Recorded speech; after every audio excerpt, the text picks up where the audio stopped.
Hello students, let's see the next topic, which is our photoelectric effect. So in the previous topic, that is in electron emission, we have seen about the different kinds of the emissions, isn't it or not? So now in this session we are going to discuss about the especially in detail about the photoelectric effect. So what do you mean by photoelectric effect? So let's start from that. And who got the idea, all that remaining, the theory, everything related to that, now we will discuss about this here. Okay, so when light of suitable frequency illuminates a metal surface, electrons are emitted from the metal surface, and this phenomena is called photoelectric effect, simply to say. So when light radiation, and it can be any kind of X-rays, gamma rays, UV rays, visible light, even infrared of certain suitable frequencies known as photoelectric effect. Okay, so right now actually Hertz, scientist name Hertz, he observed that while demonstrating the existence of electromagnetic waves, in the previous chapter we discussed, do you remember, right, the experimental setup of electromagnetic waves, production, detection. So during that Hertz found that when a high voltage spark passed across the metal electrodes of the detector loop more easily when cathode rays were illuminated by ultraviolet light from an arc lamp. So when ultraviolet light was used, he noticed that there is a spark, and of course that was nothing but cathode rays. Regarding the cathode ray properties and all, you have studied in your chemistry also. Okay, right. So now when using such ultraviolet ray, which means when ultraviolet light falling on the metal surface, that caused the emission of negatively charged particles. Of course we call them as cathode rays, that's it, right? And now which are now known to be like electrons. No, those nothing but negatively charged particles are nothing but electrons into the surrounding space, and hence enhanced the high voltage spark. So when he has taken such a kind of which means when zinc plate, especially the experimental setup, if you want, the Hertz taken a zinc plate, and when ultraviolet rays falls on that, then in the electroscope he noticed that there is a deviation, or you can call it like a deflection. If you want, I'll draw that circuit diagram now. Okay, look at the figure here, you can see that's the simple circuit for or the simple experimental setup for the Halbach and Lenard observation for that Hertz observations, which is nothing but, okay, basing on that his observation he made, right, regarding that Hertz, that electrons when detector was used, the spark across the detectors. In the previous session we have seen that experimental set, induction coils and all. So basing on that, Halbach and Lenard observed by taking a zinc plate, and that zinc plate was illuminated with a UV radiation. You can see here, when UV radiation is falling on the zinc plate, look here, that zinc plate is connected to an electroscope. This is an electroscope, gold leaf electroscope, do you remember, right? That's what. So when the UV radiation is falling on that zinc plate is actually giving out the electrons, and now from there, of course, when it is connected to this, whatever the charge on this zinc plate, through the conducting rod it will be go through this leaves, right? So the degree of repulsion or attraction of this, there won't be any attraction here, the degree of deviation of these two gives the magnitude of the charge. In the electroscope you might have studied about this, gold leaf electroscope. So the point is, when UV radiation is falling on the zinc plate, they noticed that there is an emission of photoelectrons. Okay, so there they have observed by taking different conditions, which means he observed that the zinc plate became uncharged if initially negatively charged, and positively charged if initially uncharged, and more positively charged if initially positive charged. So all these different conditions, which means for different situations they have taken, which means it became uncharged if initially negatively charged. Initially negative refers to, what do you mean by that? Initially it is having negative charge. It is already having excess number of electrons. So when UV light is falling on the zinc plate here, on the zinc plate, it's giving out the electrons. What happened to that? It became uncharged as it is initially negatively charged, because electrons has left, right? So whatever the extra has been left. And now in the second situation, it became positively charged when initially uncharged. So they have taken a neutral plate, and when it was irradiated with irradiated with UV light, then it became positively charged. When it becomes a positively charged? When it donates electrons. Third situation is, it became more positively charged if initially positively charged. Initially it has been given positive charge, and then already positive means some of the electrons have been taken away from that. So more number of electrons is leaving. What that all indicates from this observations?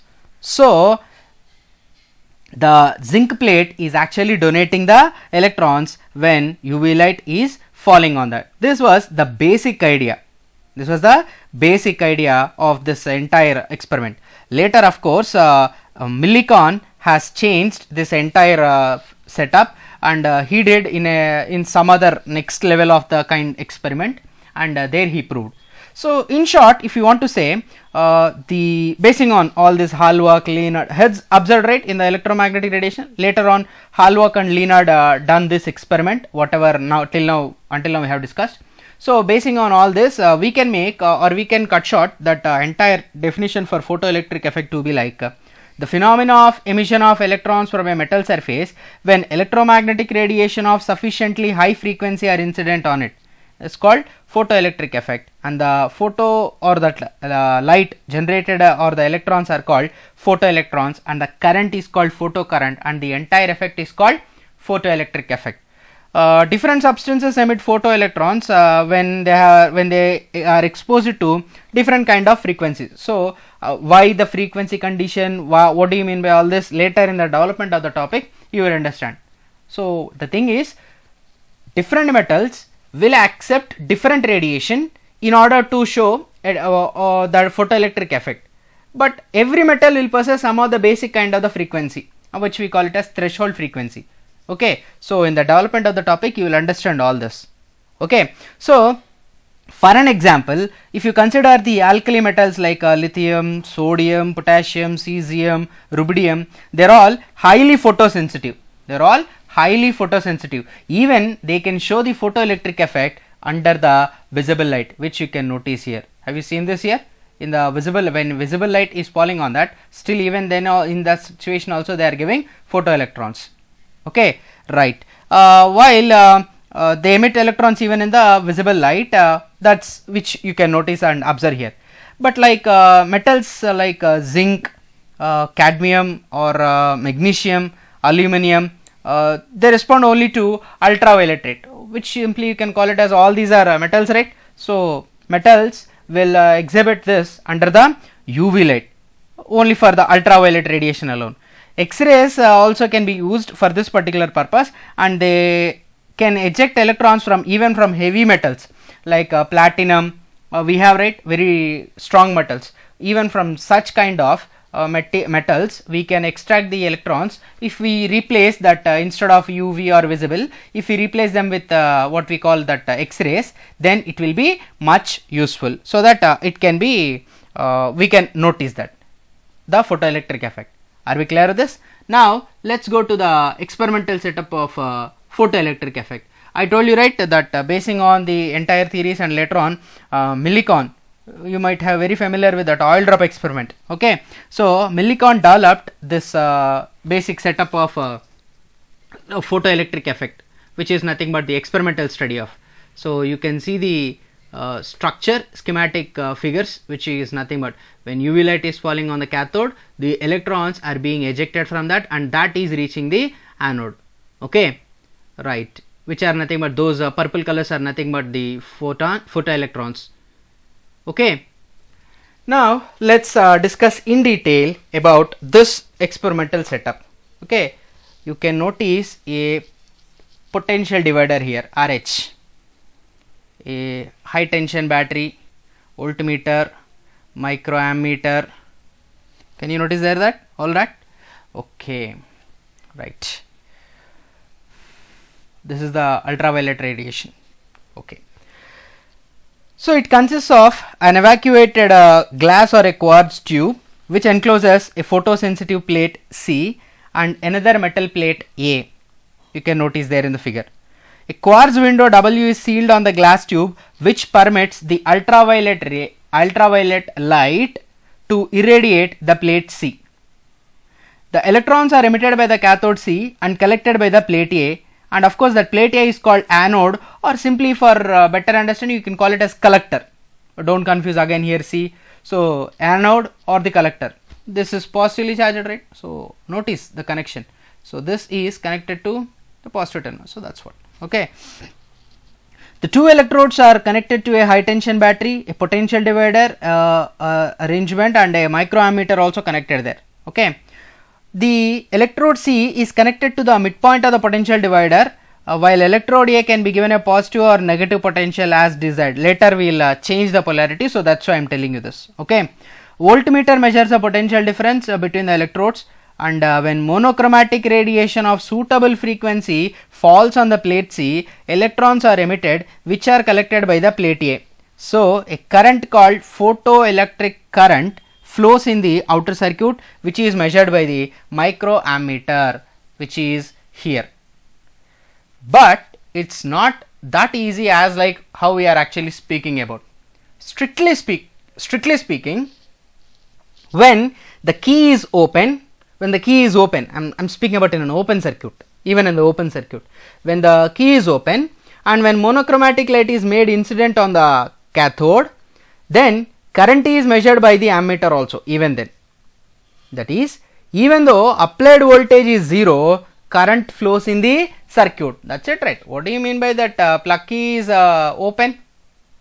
So obviously, even in that situation also, we can notice. Where comes this? Where comes the reading from this? So these photoelectrons which came out, which you can see here, these photoelectrons which are emitted from the cathode move towards the anode A, but less energetic electrons come to rest before reaching the anode. After some time, the space between C and A contains a number of electrons making up space charge. This entire space will become space charge. Space charge refers to this entire space will be filled up with all these photoelectrons. Are you getting the point here? As the ultraviolet rays are falling on the cathode, this process will keep on continue. That means the emission of the electrons will keep on continue. Those electrons which are having sufficient energy will reach this. We have already discussed in the previous topic, that is different electrons needed that energy. Already existing high energy requires a little amount of energy so that they will come out, while already the electrons which are having low amount of energy needs more energy from the radiation. So such a kind of electrons which are already having greater energy, which needs just a little push or a little amount of energy from the light, will eject out from this and they reach automatically plate A. And that's what the reason why, even though when the plug key is open, we are able to note down the, or we are able to observe the reading in the microammeter. But not all the electrons will be having the same kind of energy, right? There will be energy range of. So that's what the reason why some of the electrons can't reach the plate, but still they will be in between this region, which is nothing but between C and A. So this entire space will be filled up with all these space charges. So this negative space charge repels the next coming electrons from the cathode. But however, some energetic electrons are able to reach the anode and causes the photocurrent, which is nothing but which we are actually discussing about. So that's it now. Already some of the electrons which are energetic, having energy enough, proper energy enough, they will reach this plate A. So no problem with that. But already which are some of the less energy, initially less energized, will be in this region. Hence, what happens to them? They will repel these incoming electrons which are coming from the cathode. So in order to remove this, if now I close the key, if I now close the key, what happens? this anode will be now having a positive potential. That's it, right, with respect to cathode. Thus, whatever these electrons we are speaking about will be attracted by A. So, when anode is given positive potential with respect to the cathode, electrons in the space charge are attracted towards the anode. So, photocurrent increases. That's it, right. Initially, we have noticed some a minimum amount of, but now when the plug key is closed, which means when we make the circuit, we can notice the increment in the photocurrent. If potential of the anode is increased gradually, the effect of space charge becomes negligible at some potential, and then every electron that is being emitted from the cathode will be able to reach the anode. The current then becomes constant even though voltage is increased, and this current is called saturation photocurrent. Remember all these terms. Anyway, later in the graphs we will notice all these things. So that's why I am not writing all these terms again and again here, because anyway in the next when we go for the next topic in the next development, there we can see what do you mean by this saturation current and all. So again I am repeating, saturation photocurrent refers to the maximum current which we can notice here. Even when we change the voltage, there won't be any change in the current, which means just now we have seen that, right? When we are increasing the anode potential, positive potential of the anode, what happens? The photoelectrons are being swept out rapidly by the anode from the cathode. So at a particular point, there won't be the concept of any space charge. Whatever the electron that is being emitted by the cathode, the anode is actually collecting that. So such a rapid collection. At a particular point, even if you raise the potential of A to a higher value, still the current will be always constant. That maximum value of the current which we can notice, even if you change the voltage, even if you increase the voltage, that's more better. Even if you increase the voltage, is nothing but saturation photocurrent. It's called saturation photocurrent. Sir, you told that we can change the or we can alter the anode potential. No, what is the need of changing the potential? Let's understand this. Suppose if I gave the negative potential to point A, which means I have reversed the polarity, or you can say with respect to the cathode, I have changed the polarity of the anode. Either is true. What happens in that? Now anode is also negatively charged, while cathode is now connected to the positive terminal. But the UV light which is falling from the from outside through this window will fall on the cathode and makes the photoelectrons to come out. That's obvious, right? And until now, until the moment you swap the polarity, still there will be some of the electrons which will be in this space. Those free electrons or those electrons which are here in this space will reach the anode, because as they are already having some energy. Remember, even though the negative polarity is there, but still they can manage to, because already they are having the kinetic energy. But when once you fix that polarity and when you change that, it is already the negative. Can the negative charges approaches this? Obviously no. So they will go back. Are you getting the point here? Remember this condition.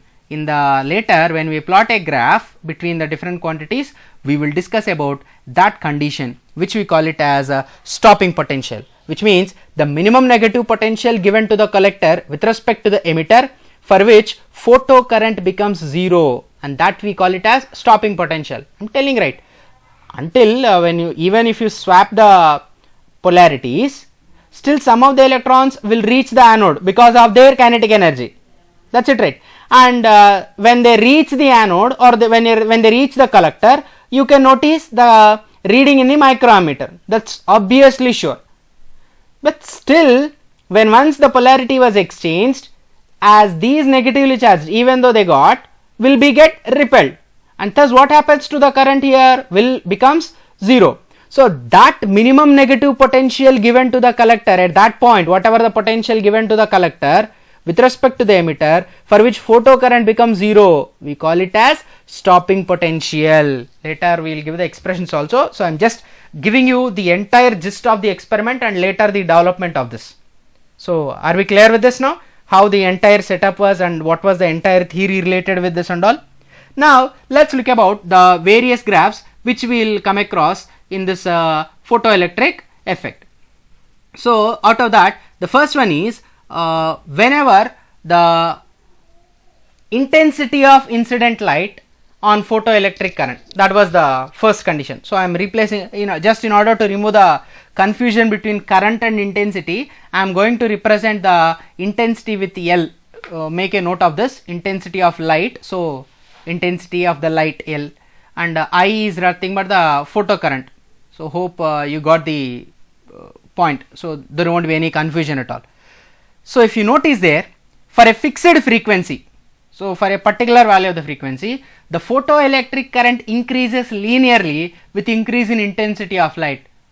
Obviously that relation is a proportional relation, which you can notice here. It's a straight line passing through the origin. Okay, so if we allow the radiations of a fixed frequency to fall on the plate, the accelerating potential difference between the two electrodes is kept fixed. So we are making the potential difference also for the same. Then photoelectric current is found to increase linearly with the intensity of incident radiation. This implies the number of photoelectrons emitted per second is proportional to the intensity of incident radiation. What do you mean by that? Number of photoelectrons emitted per second? Photoelectrons per second, which is nothing but current. See, I am using the word that number of photoelectrons emitted per second. Later you will understand why I am using. Since because here whenever we discuss in the experiment, later we have already seen this, right? When the light radiation is falling on that, the electrons are being ejected or being coming out of that. So that's more important. How many number of electrons are being, so that's what, right? And even in the case also we discussed that rate of electron transfer will be low in the case of photoelectric effect. So that's why I am using the term number of photoelectrons per unit time. So are we clear with this? So thus, what is the final result if we plot a graph by keeping the frequency of incident light and nature of the cathode, which is nothing but the potential of that two terminals constant, and for the intensity, if we increase the intensity and if we plot the graph, so you can notice there that saturation or the photocurrent is proportional to the intensity of incident light. That's it, right? Photocurrent. Are we clear with this? Right. Now let's look about the second one, which is nothing but effect of potential on photoelectric current. A very important graph. Regarding this, I told you already that saturation current, photo stopping potential, all this just now we have seen. So now we are going to discuss about that one. So when you plot a graph between current and as well as potential, I told you that we are going to swap the polarity of both the plates. That's it, right? Earlier, initial, the collector is having a positive potential, and then we noticed a current in an increment value. Later, we have exchanged the polarities. What happened from there? In that situation, the photocurrent gradually reduced and finally at a particular value of potential, it became 0. Note down that when you are actually reducing the, or when you are actually changing the potential value, still we are able to get that reading in the microammeter. I told you the reason already. The reason is when the already existing electrons which are in that particular space or the region between the plates, which have been already ejected from that metal plate, will have the sufficient energy and they will continue to travel towards the collector. So they will contribute that current. But the moment when you are actually increasing the negative potential, I must speak like, that's it, right? When you are actually increasing the negative potential, that's it. No, we have now exchanged. So at a particular value, the current became 0.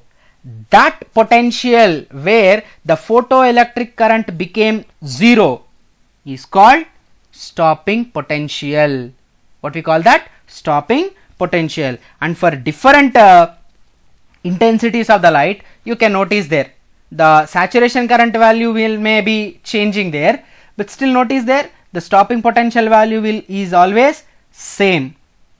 Are you noticing that? In the graph you can see here on the x-axis, you can see here, look here, Vs, even though for two different, So initially it's, you should think like two different parts of, so that's why even when you are when the figure also came, I mentioned it was like the same. So for first initial kind of, so that was in a saturation current, the maximum of, so gradually it will is increasing and reaching a maximum value for one kind of intensity because proportional, right? So that's why for next level of the intensity, again starting from where and reaching the saturation current maximum value of for that intensity. Later on, now we are changing that, or let's say suppose from, let's discuss from one by one. So first of all, when we consider the first intensity, now I am gradually applying the negative potential, which means I have changed the polarity, now I am increasing negative polarity, negative potential. So still the value will keep on decreasing, and finally at a particular value the current became 0, so touching the x-axis, you can notice that. So which means for 0 at that particular potential. For some other intensity, again I have taken, and again this was the graph, and now I am reducing, again it reached the same point. So what we can understand from this, so even for the different intensities you consider there, the saturation current or the maximum current, which may be the different for different intensities, but stopping potential will always the same. Have you noticed it here? This is what that discussion which we are speaking about. Okay, and keep that in mind here at this particular point, which means for the given frequency of incident radiation, photoelectrons are emitted with all velocities ranging from 0 to the maximum, and those maximum electrons alone will reach, which contribute the current. At the stopping potential, when no photoelectrons are emitted, that's it, right? Because both are having the same kind of, the work done by stopping potential on the fastest electron must be equal to kinetic energy, and that is nothing but k max half m v max square, we can call it as, and that is nothing but EV naught. Anyway, at the end we have the equations, so there we can notice there all this EV naught, all that is nothing but the kinetic energy.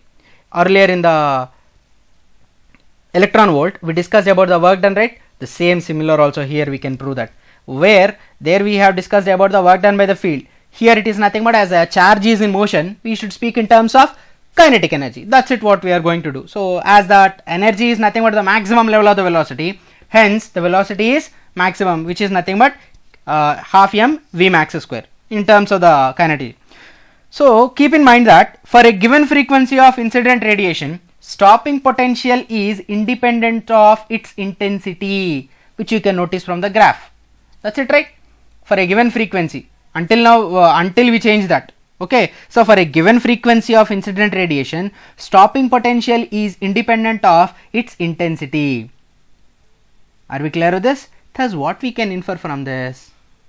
This implies that maximum kinetic energy of photoelectrons is independent of the intensity of incident radiation. That's it, right? So maximum kinetic energy of the photoelectrons doesn't depend upon intensity of incident radiation. So when it falls, it will be. So maximum when we can make it when we change that particular kind of. So that was the given condition. Are we clear with this? That's what I mentioned. Intensity of incident light does not affect the stopping potential. Right. Now let's look about the third one, effect of frequency of incident light on photoelectric current.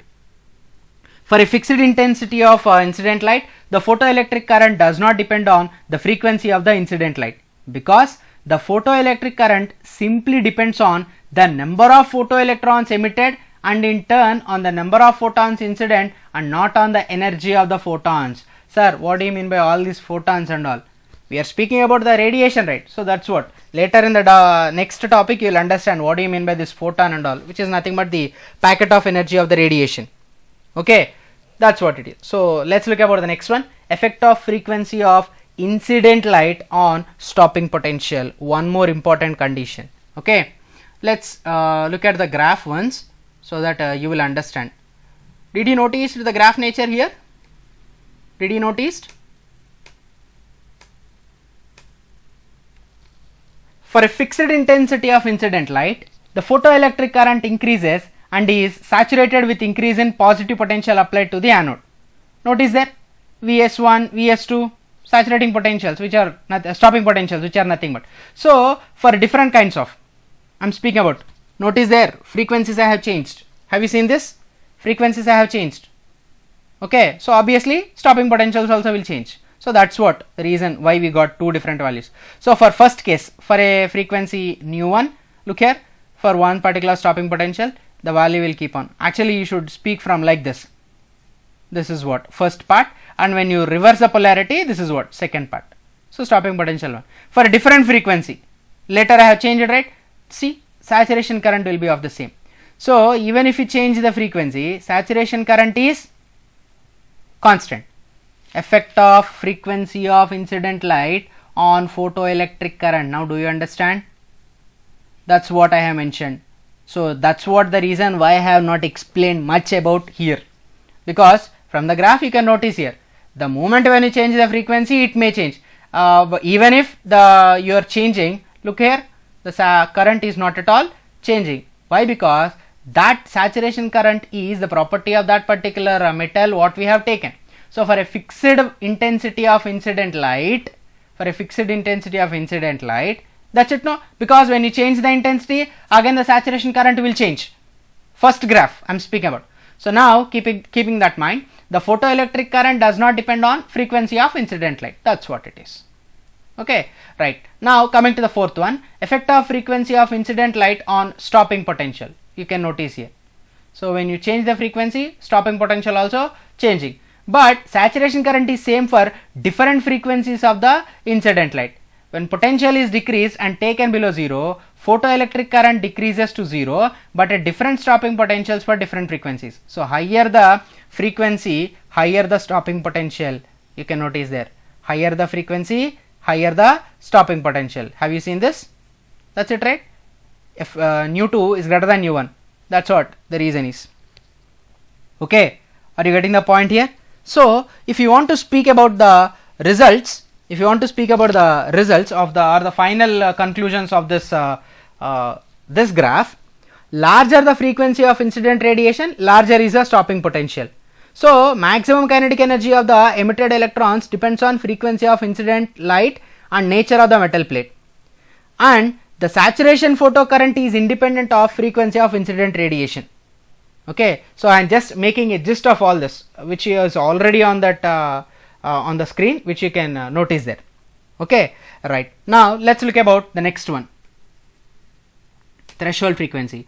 I told you, right, when we speak about the frequency when the light ray falls on it, the photoelectric effect cannot be noticed for all the kinds of the frequencies, which means it's not like when you incident the light ray or when you incident the particular light on a particular metal, it doesn't gives you immediately the effect. For a particular frequency alone or from a particular frequency alone, this photoelectric effect is observable, and that value of the frequency is nothing but threshold frequency, or simply you can call it as the minimum value of the frequency of incident radiation below which photoelectric emission stops altogether, or which cannot be noticed. So below that frequency we cannot notice the photoelectric effect. So which you can draw this. So for different if you plot the graph for frequency here along the taking along x-axis and stopping potential, you can notice there for different metals. Of course, for one metal I have represented. If you plot for different metals, there will be same kind of different lines with different stopping potentials. Are you getting the point here? Which means threshold frequency is a characteristic of a metal plate. So for different metals it will be different, and this frequency, kinetic energy of the photoelectrons is 0. So because beyond that alone we can notice the photoelectric effect, below that we cannot write. So that's what the reason. So above the threshold frequency, kinetic energy of photoelectrons will increase from 0 to the maximum value. That's what I mentioned earlier also, which is nothing but below that we cannot notice the photoelectric effect. Beyond the threshold frequency we can notice, and maximum kinetic energy and stopping potential increases linearly with increasing frequency, which you can notice here in the figure. Okay, so it depends on nature of the metal emitting the photoelectrons, to say simply. Are we clear with this?